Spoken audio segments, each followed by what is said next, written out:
एक समय की बात है। चंपापुर नाम का एक बहुत ही प्रसिद्ध राज्य था। यहाँ के राजा का नाम अरिदमन और रानी का नाम कुंदप्रभा था।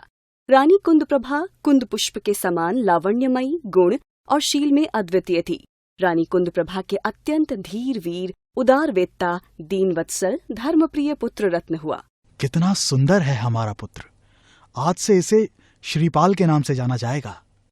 वाह, कितना सुंदर नाम है, ठीक हमारे पुत्र के समान। राजकुमार श्रीपाल की जय हो, राजा अरिदमन की जय हो। और इस तरह राजा अरिदमन और रानी कुंदप्रभा ने बालक का नाम श्रीपाल रख दिया। बढ़ती उम्र के साथ श्रीपाल युवा अवस्था में ही राज्य संचालन में दत्तचित्त एवं कामदेव के समान रूपवान हो गया।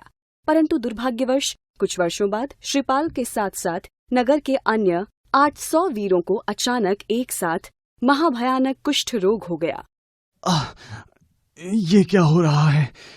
बड़ी पीड़ा हो रही है। अरे कोई तो मदद करो, कितना खून बह रहा है। अरे लगता है ये रोग तो प्राण ही लेकर रहेगा। इस कुष्ठ रोग के कारण इन लोगों का शरीर गलने लगा एवं खून बहने लगा। इन लोगों की दयनीय दशा को देखकर प्रजाजन अत्यंत क्षुब्ध एवं दुखी रहने लगे। हे प्रभु, कोई तो इनकी सहायता करो। हाय, कितनी दुर्गंध आ रही है। अब तो यहाँ रहना भी दुष्कर हो रहा है। मैं तो कहता हूँ, अगर इन सभी लोगों का जल्द ही राज्य की सीमा से बाहर रहने का बंदोबस्त नहीं किया तो ये भयानक रोग संपूर्ण प्रजा में फैल जाएगा। आखिर वो राज्य के राजकुमार हैं, भला उनको नगर से बाहर रहने के लिए राजा अरिदमन से कौन कहेगा? लेकिन जब रोग की दुर्गंध के कारण राज्य का वातावरण बिगड़ने लगा, तब राजा अरिदमन के छोटे भाई वीरदमन अर्थात श्रीपाल के चाचा जी ने श्रीपाल से कहा, श्रीपाल, मुझे लगता है कि अब तुम्हें इन 700 वीरों के साथ नगर से दूर स्थित उद्यान में जाकर निवास करना चाहिए। इसी में सबकी भलाई है। आप सही कह रहे हैं चाचा जी। मुझे भी लगता है कि प्रजा के हित में भी यही निर्णय उचित है और यही राजधर्म भी है।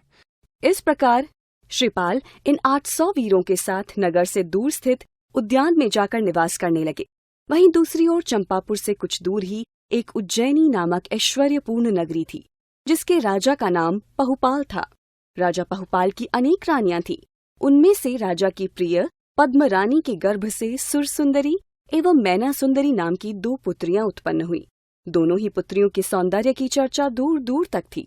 इन दोनों पुत्रियों में से जहाँ सुरसुंदरी ने शैव गुरु से तो वहीं मैना सुंदरी ने एक आरिका से धार्मिक अध्ययन प्राप्त किया। युवा होने के उपरांत एक बार पिता पहुपाल के स्वयं वर चुनने के विषय में पूछने पर सुरसुंदरी ने अपनी स्वेच्छानुसार हरिवाहन से विवाह स्वीकार कर लिया। परंतु जब यही प्रश्न पिता ने अपनी दूसरी पुत्री मैना सुंदरी से पूछा तो मैना सुंदरी ने कहा, पिताजी, कुलीन एवं शीलवती कन्याएं अपने मुख से किसी अभीष्ट वर की याचना कदापि नहीं करती हैं। अतः मैं आपको कैसे बता सकती हूँ कि मुझे कौन सा वर पसंद है? मैना सुंदरी की इतनी कम उम्र में इतनी विद्वतापूर्ण उत्तर को सुनकर राजा पहुपाल तिलमिला गए। उनके अहंकार को बहुत चोट लगी और क्रोधित होकर राजा पहुपाल ने कहा, ठीक है मैना सुंदरी, तो फिर अब तुम्हारे लिए मैं ही उचित वर ढूंढूंगा। और उन्होंने क्रोध में आकर चंपापुर के कोढ़ी राजकुमार श्रीपाल से मैना सुंदरी का विवाह कर दिया। विवाह के पश्चात अपने पति राजा श्रीपाल के कुष्ठ रोग को दूर करने के लिए मैना सुंदरी ने अपना पत्नी धर्म निभाते हुए गुरु के आशीर्वाद एवं पूर्ण विधि विधान के अनुसार अष्टानिका पर्व में सिद्ध चक्र महामंडल विधान का आयोजन किया।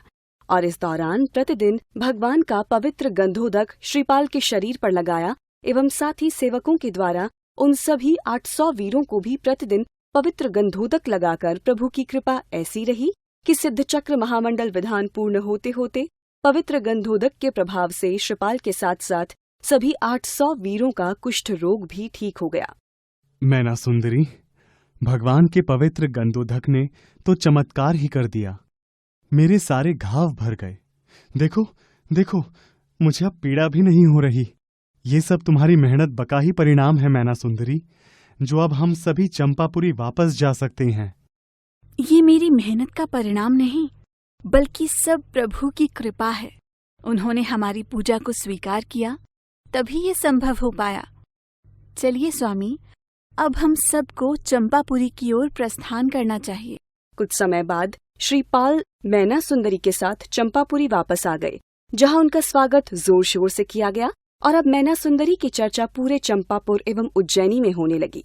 अब सब कुछ सामान्य हो गया था, परंतु अब राजा श्रीपाल का मन राज्य काज में न रहकर प्रभु की भक्ति में ही लीन रहने लगा।